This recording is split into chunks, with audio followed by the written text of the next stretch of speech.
किसान हूँ, बेरोजगार नौजवान हूँ, रुकता नहीं, झुकता नहीं, बिकता नहीं, मैं ही तो हिंदुस्तान हूँ।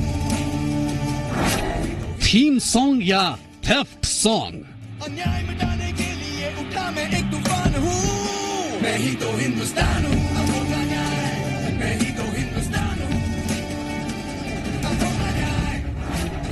कांग्रेस ने की कविता चोरी, सबके सामने हाथ की सफाई का सबूत।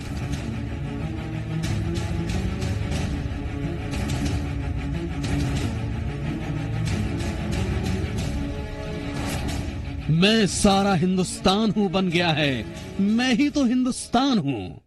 मैं वोटर हूँ, किसान हूँ, बेरोजगार नौजवान हूँ, रुकता नहीं, झुकता नहीं, बिकता नहीं, मैं ही तो हिंदुस्तान हूँ, मैं ही तो हिंदुस्तान हूँ। रिटायर्ड कर्नल को कांग्रेस कब देगी क्रेडिट?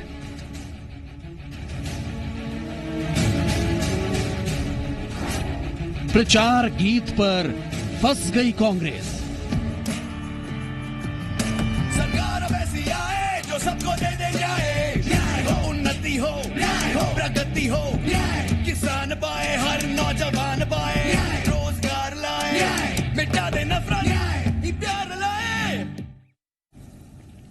तो कांग्रेस पार्टी के मुख्य प्रचार गीत मैं ही हूं तो हिंदुस्तान हूं के बोल चुराने का आरोप लगा है। धनबाद की रहने वाली रिटायर्ड कर्नल की पत्नी ने रितिका के खुलासे के बाद कांग्रेस बैकफुट पर दिखाई दे रही है। झारखंड कांग्रेस के प्रदेश अध्यक्ष माफीनामा और हर्जाना देने की बात कर रहे हैं, जबकि बीजेपी कांग्रेस के प्रचार गीत के बहाने असली चरित्र सामने आने का दावा कर रही है। सियासत अपनी जगह है, लेकिन सबसे बड़ा सवाल है कि एक सैनिक की भावना को किसी पार्टी का प्रचार गीत बनाना सही है, वो भी बिना अनुमति के। ये रिपोर्ट देखिए।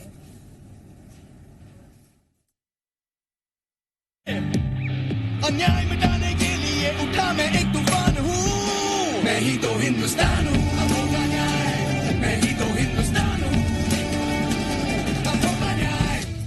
ये कांग्रेस का मुख्य प्रचार गीत है, जिसको लेकर कांग्रेस फंस गई है। देश की सबसे पुरानी पार्टी कांग्रेस पर कविता चुराने का आरोप लगा है। धनबाद की रहने वाली रिटायर्ड कर्नल की पत्नी रितिका सिंह ने कांग्रेस पर कविता चुराने का आरोप लगाया है। कांग्रेस के प्रचार गीत मैं ही तो हिंदुस्तान हूं को लेकर रितिका सिंह ने आरोप लगाया कि कांग्रेस ने अपने थीम सॉन्ग के बोल चुराए हैं। धनबाद की रहने वाली रिटायर्ड कर्नल जेके सिंह की पत्नी रितिका सिंह ने इस गीत के बोल को अपने पति की कविता से प्रेरित बताया है। उन्होंने अपने देश के ऊपर, अपने सैनिक के ऊपर ये कविता लिखी है।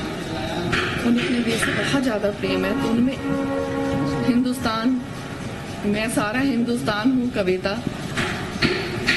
उन्होंने काफी दिल से लिखा हुआ है। कर्नल जेके सिंह की पत्नी रितिका का दावा है कि कर्नल जेके सिंह ने अपने काव्य संग्रह मैं सारा हिंदुस्तान हूँ का विमोचन 13 अप्रैल 2012 को जालियांवाला बाग में किया था।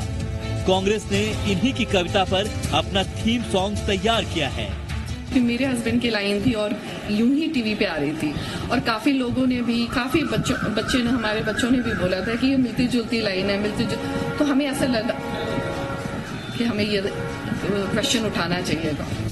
कांग्रेस अपने थीम सॉन्ग में न्याय दिलाने की वकालत कर रही है।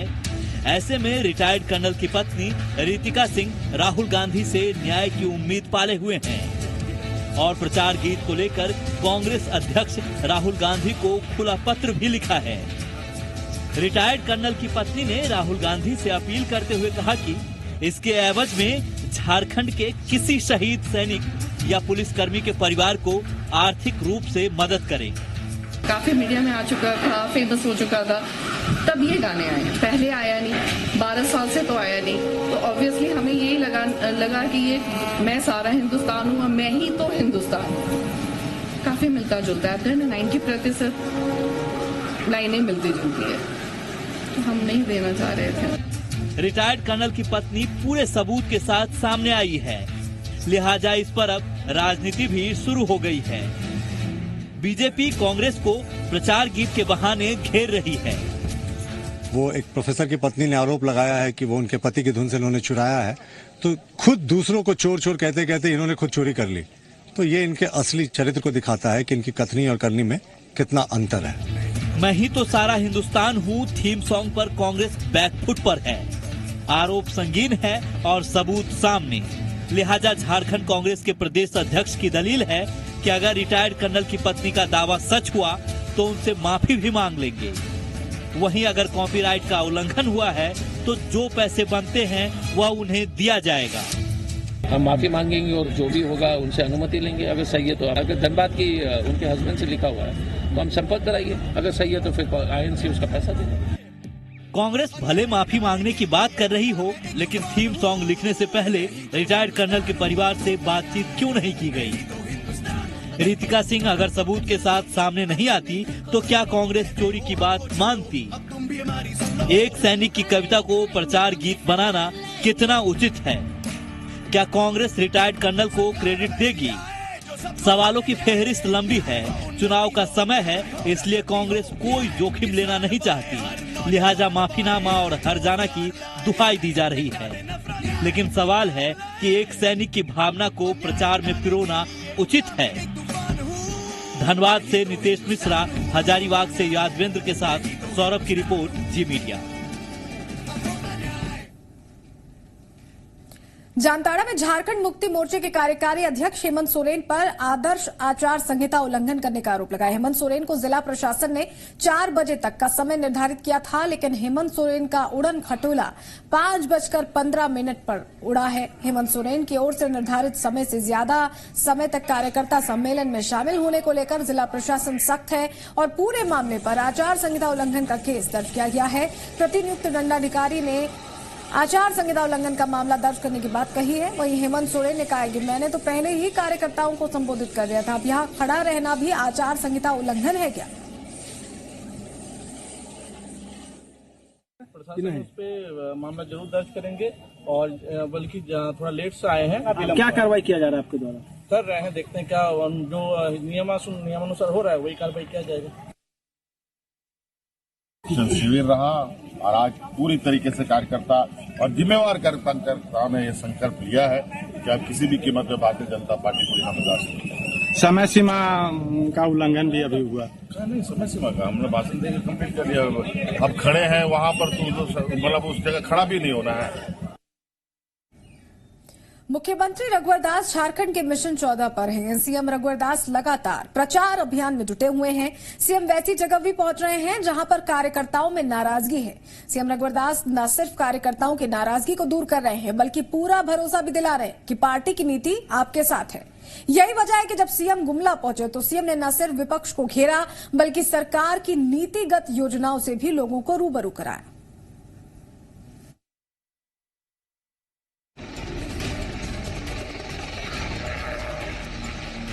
मुख्यमंत्री रघुवर दास लगातार प्रचार अभियान में जुटे हुए हैं। झारखंड की 14 लोकसभा सीटों पर एनडीए की नजर है, लिहाजा एक एक वोट को साधने में खुद सीएम रघुवर दास जुटे हैं।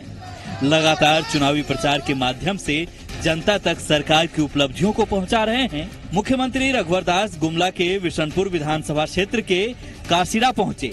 इस मौके पर बीजेपी कार्यकर्ताओं ने गर्मजोशी से उनका स्वागत किया। कासीरा को बीजेपी का गढ़ माना जाता है, लेकिन खबर थी कि इन दिनों यहाँ के लोग बीजेपी से नाराज चल रहे हैं। बात सीएम रघुवर दास तक भी पहुंची तो सीएम रघुवर दास खुद कासीरा गांव पहुंच गए और लोगों से बात की। इस दौरान सीएम ने राज्य सरकार की योजनाएं गिनाई। यहाँ पर मुख्यमंत्री रघुवर दास ने चुनावी सभा को भी संबोधित किया। जो बरसों से जो गांव, गरीब, किसान, महिलाएं, नौजवान विकास और बदलाव चाह रहे थे,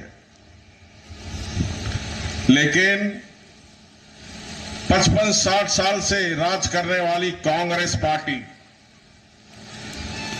हमेशा गांव, गरीब, किसान के साथ धोखा देने का काम किया।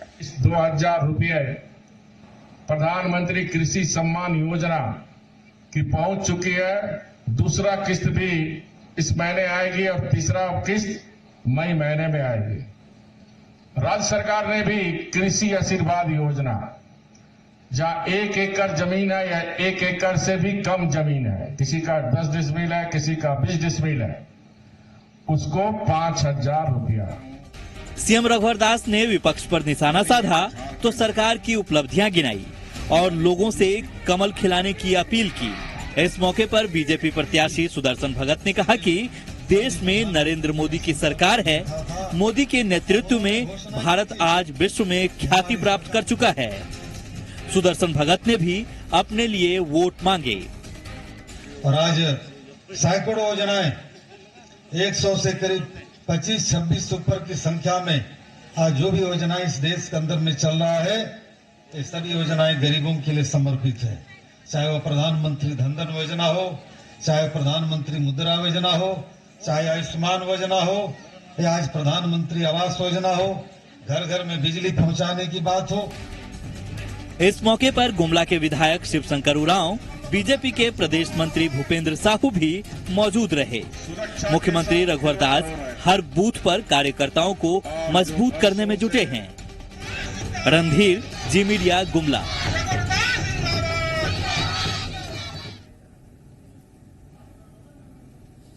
वहीं सीएम रघुवर दास आज लोहरदगा के दौरे पर भी रहे। मुख्यमंत्री रघुवर दास ने पेशरार, जो कि नक्सलियों का मांद कहा जाता है, उसमें जमकर हुंकार भरी। सीएम रघुवर दास ने ग्रामीणों को व्यवस्था दुरुस्त करने का आश्वासन दिया।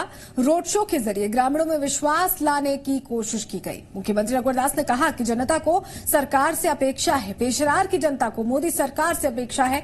आज से 4 साल पहले पेशरार उग्रवादी क्षेत्र में माना जाता था, लेकिन नरेंद्र मोदी के शासन में पेशरार विकास की राह पर अग्रसर है। उन्होंने कहा कि आज उन्हें खुशी है कि पेशरार विकास के पथ पर आगे बढ़ रहा है और गांव वालों में भी खुशियों का माहौल है। विकास की बयार पेशरार में देखने को मिल रही है। वहीं उन्होंने कहा कि आने वाले समय में इस गांव में चौपाल लगाकर पूरी सरकार क्षेत्र की समस्याओं से रूबरू होकर उसका हल निकालेगी। जिस सरकार से जनता को अपेक्षा होती है, उसी सरकार से जनता को अपेक्षा है और मैं इसे उचित मानता हूँ। यहाँ की जो बुनियादी आवश्यकता है वो 4.5 साल पहले इस गांव में नहीं थी। लोग इस क्षेत्र में आने में डरते थे। आज मुझे खुशी है और गांव वाले काफी आज उत्साह में है कि अब लोग यहाँ 24 घंटा आना जाना कर रहे हैं। विकास इनके घर तक पहुंच रही है। लेकिन जिस तरीके से मुख्यमंत्री जी ने इस इलाके को फोकस करके यहाँ विकास कार्य किया है, पावर ग्रिड का शिलान्यास हुआ, बिजली पहुंच गई घर घर तक, लोगों को घर मिला और सड़कें तो आप खुद आए होंगे इस सड़क पर, आपने देखी कि कैसे सड़कों की स्थिति बेहतर हुई है। तो पेशरार में असीम संभावनाएं हैं, पर्यटन के क्षेत्र की भी असीम संभावनाएं हैं।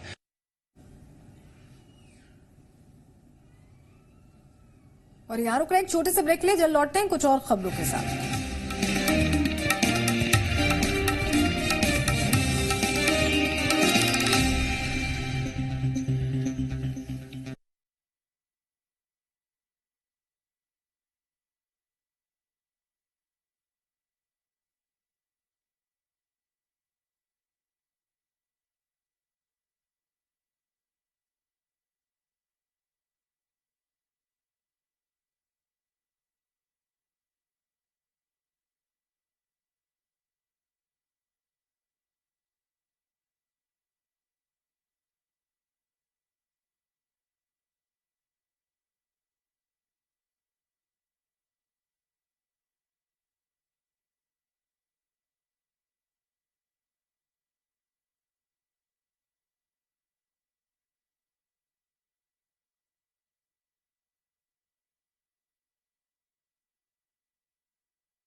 ब्रेक के बाद आपका स्वागत है। बढ़ते आगे। धनबाद से कांग्रेस प्रत्याशी कीर्ति झा आजाद 20 अप्रैल को नामांकन करेंगे। कीर्ति झा आजाद नामांकन के बहाने एक जोरदार शक्ति प्रदर्शन करने का प्लान बना रहे हैं, जिससे कि धनबाद के दंगल में मुकाबला कर रहे प्रत्याशियों के साथ साथ धनबाद के बागी कांग्रेसियों को भी एक संदेश दिया जा सके।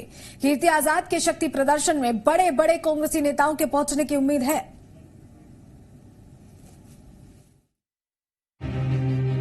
कीर्ति का प्रचार धुआंधार। कीर्ति के लिए उतरा पूरा परिवार।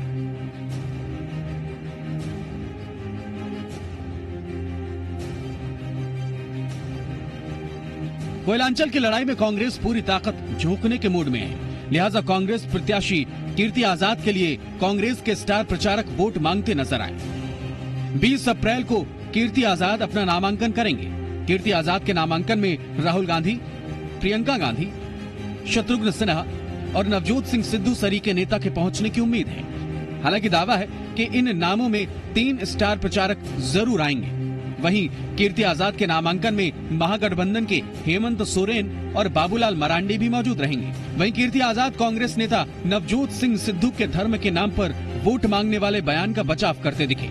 उन्होंने कहा कि कभी कभी जुबान फिसल जाती है, मेरी भी जुबान फिसल जाती है। नवजोत सिद्धू ने तो देश के लिए प्रतिनिधित्व किया, वो किसी एक केवल सिख के लिए या हिंदू के लिए या मुस्लिम के लिए ईसाई का प्रतिनिधित्व उन्होंने नहीं किया है। इसलिए कई बार जबान फिसलती है और जबान के फिसलने के ऊपर इतना बड़ा उसका सनसनी नहीं है। जैसे मेरे से ही बात करने में धनबाद की जगह दरभंगा निकल गया तो जबान फिसल जाती है। दूसरी ओर कीर्ति आजाद भी पूरे जोश शोर से प्रचार अभियान में जुटे हुए हैं। अब तो कीर्ति आजाद का पूरा परिवार भी मैदान में उतर चुका है। कीर्ति आजाद के बेटे ने दरभंगा संसदीय क्षेत्र में कराए काम का हवाला देते हुए अपने पिता के लिए वोट मांगे। धनबाद की जनता से यही अपील है कि आप जब वोट दें तो काम और नाम देख के वोट दें। मेरे जो पिताजी हैं कीर्ति आजाद जी, इनको लोग इनके नाम पे और काम पे इनको वोट हमेशा मिले, चाहे वो दिल्ली से हो चाहे वो दरभंगा से हो 3 बारी। तो आप हमेशा देखेंगे कि हमेशा इन्होंने डेवलपमेंट विकास के लिए काम किया है। वहीं कीर्ति आजाद की पत्नी पूनम आजाद भी अपने पति के लिए वोट मांगती नजर आई। पूनम आजाद खुद को धनबाद की बहू बता रही हैं और कह रही हैं जो प्यार मायके में मिला वही प्यार ससुराल में मिलने की उम्मीद है। झारखंड हमारा ससुराल है और यहाँ के हम खुदो हैं, बहू हैं। दरभंगा हमारा मायका था और दरभंगा के लोगों ने, हमारे मायके वाले ने बेटी के कहने पर हम झूठ खोइछा भर के वोट दिया। हम कहलियन उनका से अपील के लिए और हमार बात हमार जनता धरती के मानलखिन वोट कीर्ति जी के वोट तक का संसद हो। धनबाद की सीट कांग्रेस के प्रतिष्ठा की सीट बन गई है। यही वजह है कि कांग्रेस धनबाद सीट को किसी भी हाल में जिताना चाहती है ताकि बागियों को भी यहां से संदेश दिया जा सके। नीतीश मिश्रा, जी मीडिया, धनबाद।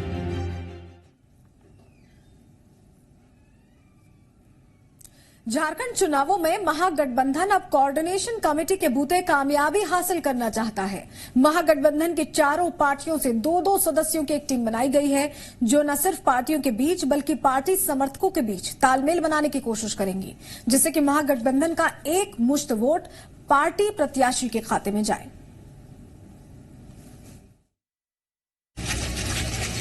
झारखंड महागठबंधन एकजुट होकर चुनाव की रणनीति बनाने में जुटा है। लामबंद होकर चुनावी प्रचार कर रहा है। एक सीट जीतने की रणनीति बनाई जा रही है। झारखंड की 13 सीटों पर महागठबंधन में एक राय है, लेकिन चतरा पर कांग्रेस आरजेडी में फ्रेंडली फाइट की दलील दी जा रही है। लिहाजा एनडीए से मुकाबले के लिए महागठबंधन के नेता ने सभी दल के 2-2 लोगों की कोऑर्डिनेशन कमेटी बनाई है, जो झारखंड की चुनावी सियासत को धार देंगे। इतना ही नहीं, महागठबंधन के नेता बूथ स्तर पर सभी दलों के कार्यकर्ताओं के बीच तालमेल बनाने से लेकर साझा चुनाव प्रचार की रणनीति पर फोकस कर रहे हैं। और चूंकि ज्वाइंट कैंपेन है, ज्वाइंट मूवमेंट है, ज्वाइंट पोलिंग है, तो इन सारी चीजों का जो मैनेजमेंट है और जो एक कोऑर्डिनेशन है ग्राउंड लेवल पे, उसको देखने का काम करेंगे।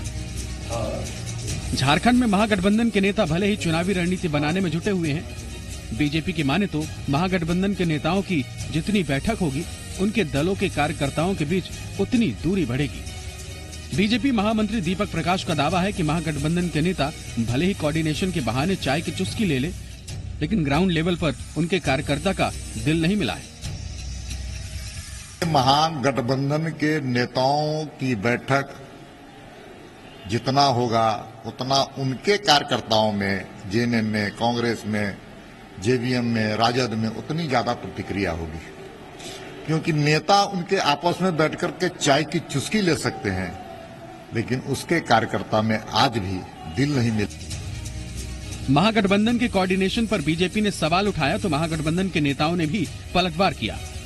महागठबंधन के नेताओं ने पूछा कि बीजेपी तो कह रही थी कि महागठबंधन बनेगा ही नहीं, बन भी गया, अब मजबूती से लड़ भी रहे। तहस नहस करने बैठे हैं या क्या है, ये तो हम यहाँ जान रहे हैं। महागठबंधन है, इसके अंदर कहीं पर भी डिस्प्यूट नहीं है। और ये समन्वय इसलिए स्थापित किया जा रहा है कि सिर्फ दल और नेताओं का ये समन्वय न होके नीचे के पंचायत स्तर के कार्यकर्ताओं का समन्वय हो। हम लोग ये प्रयास कर रहे हैं ताकि आने वाले विधानसभा में भी इनको यहाँ से हम लोग भगाएं। ऑडिशन कमेटी बनी है पूरे स्टेट लेवल का। 14 लोकसभा क्षेत्र में हमारे लोग जो जाएंगे, 8 जो पदाधिकारी हैं वहां के लोगों से मिलके बात करके ऑडिशन कमेटी बना के जो हमारे विपक्ष बोल रहा है उसका जवाब तैयार करके, स्क्रिप्ट तैयार करके लोगों को देके और बूथ लेवल पर काम करने का हम लोगों ने बीड़ा उठाया है। झारखंड में मिशन 19 का मुकाबला बेहद दिलचस्प होता जा रहा है। एक तरफ एनडीए, दूसरी तरफ महागठबंधन। अब बारी जमीन पर जंग जीतने की है। कुमार चंदन, जी मीडिया, रांची। झारखंड के सीएम रघुवर दास के बेटे ललित दास ने अपना जन्मदिन वृद्धाश्रम में बुजुर्गों के साथ मनाया। ललित दास अपनी पत्नी पूर्णिमा दास के साथ आश्रम पहुंचे और वहां उन्होंने सबसे पहले सभी बुजुर्गों के साथ केक काटा और बुजुर्गों के बीच कपड़े और फल बांटे। आपको बता दें कि ललित दास की शादी पिछले महीने ही हुई है। मुझे बहुत अच्छा लगा कि ये बुजुर्गों के साथ अपना जन्मदिन मनाते हैं। इनका कोई नहीं होता, पर अच्छा लगा कि ये आके इनके साथ अपना जो नेक कार्य है वो कर रहे हैं और शुरुआत जो है इन्हीं के साथ हुआ, तो इनके आशीर्वाद की इनको बहुत आवश्यकता है। आगे हम चाहते हैं भगवान इनको खूब तरक्की करे, खूब आगे बढ़ाए ताकि ऐसे ही जरूरतमंदों की ये मदद करते रहे। आज मैं अपने वाइफ के साथ ये शादी का मैं पहला जन्मदिन आज आशीर्वाद भवन में बना रहा हूँ, जो पहले ओल्ड एज होम नाम से जाना जाता है। मैं पहले भी आ चुका हूँ। आज मैं बर्थडे मैं बना के बेहद खुश हूँ। आज मैंने अपने जन्मदिन के सुबह से केक काटा। जो पिता सम्मान मेरे हैं, माँ सम्मान जैसे के बीच में आके मैं बहुत खुश हूँ। और मैं आग्रह करूँगा कि और जो जन्मदिन बनाएं, जो संस्था हो या आगे बड़े आदमी छोटे आदमी हो, कम से कम यहाँ इनको बीच में आके अपना जन्मदिन या कुछ भी शुभ काम के लिए आके यहाँ बनाएं। और इसी के साथ खबर झारखंड में इतना ही। दीजिए इजाजत। नमस्कार।